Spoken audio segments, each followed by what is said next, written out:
Good morning, everybody. It's your boy, Kenzie Gamefowl, back at you with another exclusive video, man. I just wanted to have a little story time this morning, before we get the day started with and everything good like that. Want to speak about a time. I made a video yesterday or the day before about, if you want cheap chickens, go to the places where cheap chickens are. Go to the sale, go to the flea market, wherever you got to go, right?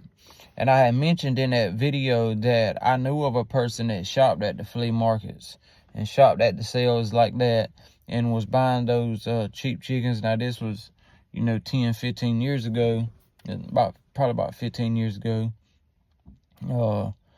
He used to shop at them markets, but he had a good eye, and he knew some reliable people there from working, from going there over time, and knew there were some legit breeders that really wasn't out there like that.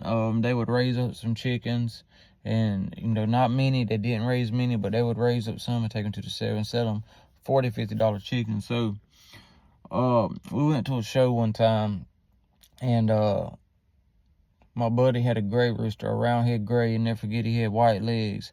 He was a Ray Alexander roundhead crossed on. I forgot what kind of gray he was crossed on, but I knew of this chicken because the guy, my buddy, had a couple brothers, right? And they all looked identical. And they were some cutting fools. That's what really got me into wanting to breed roundhead grays, because I would see people over time, whether it was in a magazine or online, or my buddy had some, and roundhead grays was just good. It was like the perfect match. So anyways, he goes and he shows the brother roundheads.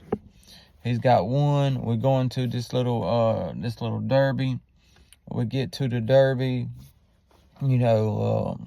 stuff's flowing, matches is going, and the guy's house that we was at, that he was having a derby, it was a real nice backyard derby. Now, I ain't gonna lie to you, had a it was just nice. I just want to say that it was a nice place. Came down to the third show. My buddy had the roundhead gray, which was a 1 or 2 timer. At that point, he had already won though. And then the guy that was hosting the place, he brings out a bird that my friend and a couple people already knew. It was a blue-gray. It was a blue-gray cock that he had bought from the sale for a little bit of nothing, that I'm pretty sure he was already a 3-time at that point, because he had, bragged on him, and the people around was bragging on him, because he was such a good rooster that he just got from the sale. You don't really expect to get great chickens like that, but this chicken was a winner. Trust me. So, get everything ready, set the chickens down. They going at it. And I think he said that blue-gray never got past 4 or 5 pittings before he had won. And he had just showed him not too long before that. But so the roundhead gray and the blue-gray, they're going at it, right? They're going at it. And man, they were getting it in. There was some shuffling fools. There was some good shows that day. But that blue-gray and that roundhead gray, because I had carried the roundhead gray there. I'm the one that had the truck. This was back before anybody really had vehicles. It was just me. We loaded up the birds early that morning. Brung them over there. It wasn't a far drive, maybe 30, 45-minute drive. Got over there and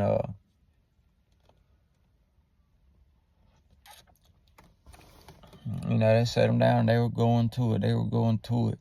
And the blue-gray looked like he was about to have another victim. He looked like he was about to be a 4.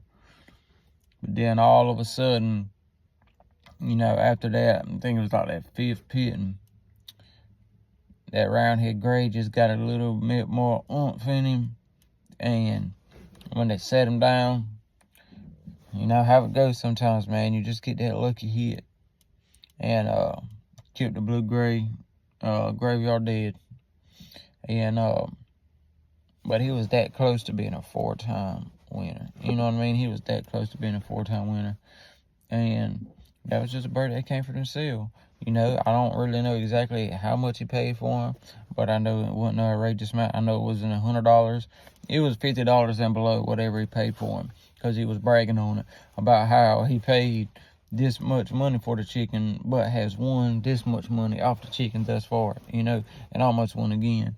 But that's what I was telling guys. It's the beautiful thing about raising gamefowl and owning gamefowl and breeding gamefowl and stuff like that is it's whatever you want. Everybody's not going to like the same thing. Everybody's not going to have the same breeds on their yard. That's what makes this crazy and this crazy sport so beautiful and lovable. And everybody's not going to have the same thing. Everybody's not going to train their birds the same. Everybody's not going to feed and water their birds the same or give them the same feed. That's why it's kind of like you build your best machine, treat it the best, do it the best, and then you bring it to the race and put it up against all these other people who has been doing the same thing. Maybe not quite the same as you, but they've been doing the same thing, and y'all get to test out to see who's got the better race car, if you know what I mean. So that was just another story, man. I was trying to tell the people that, you know, don't put a price tag on other people's fowl. But if you go to a flea market or something and buy a cheap fowl like that, it's possible to get some good ones. Now, would he have bred that rooster? I don't know. Maybe, you know, maybe he would have threw birds just as good. But, you know, I didn't want to discourage nobody about buying $40, $50 chickens. I'm just saying, you just can't go to everybody's house and expect them to have $40, $50 chickens. It's not like it's back in 1991 no more. You know, back in 1991, $40, $50 was good money, you know, especially for a chicken. And, but these days in time, man, with the economy and just inflation and everything else, everything is going up, you know, even shipping, man. It's getting crazy out here. But I just wanted to make that little video, you know, to share that little story with you.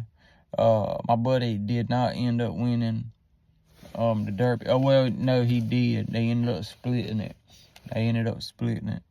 But, yeah, that was a nice little show back then.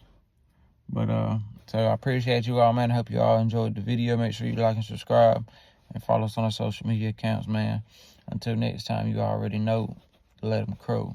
Peace.